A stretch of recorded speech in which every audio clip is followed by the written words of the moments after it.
Picture this, a religious festival turns into a violent riot in seconds. One moment, pilgrims worship peacefully. The next, an angry mob screams for blood. This isn't fiction, it's the dramatic story of Paul's arrest in Jerusalem. The year is approximately 57 AD. Paul has returned to Jerusalem after his third missionary journey, carrying financial gifts from Gentile churches to support Jewish believers. The city buzzes with Pentecost pilgrims from across the Roman Empire. Among them are Jews from Asia Minor, modern-day Turkey, who harbored deep resentment against Paul for his revolutionary ministry to the Gentiles. Paul enters the temple complex to complete a purification ritual, demonstrating his respect for Jewish customs despite his calling to the Gentiles. He's accompanied by Timothy and other companions, carefully following religious protocols to avoid any controversy. Then disaster strikes. The Asian Jews spot Paul in the temple courts. Their hatred ignites like dry kindling. They've seen Paul earlier in the city with Trophimus, a Gentile from Ephesus. Now they jump to a dangerous conclusion. Surely Paul has brought this uncircumcised Gentile into the sacred temple area, defiling the holy space. Their accusation spreads like wildfire. Men of Israel, help! This is the man who teaches everyone everywhere against our people and our law and this place. And besides, he has brought Greeks into the temple and defiled this holy place.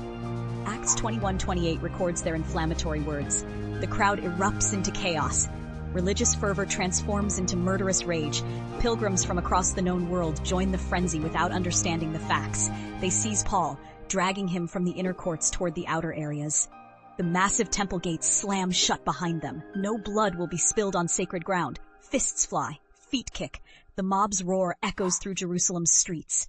Paul disappears beneath the crushing weight of hundreds of bodies, each person convinced they're defending God's honor. Death seems certain. Suddenly, Roman soldiers appear.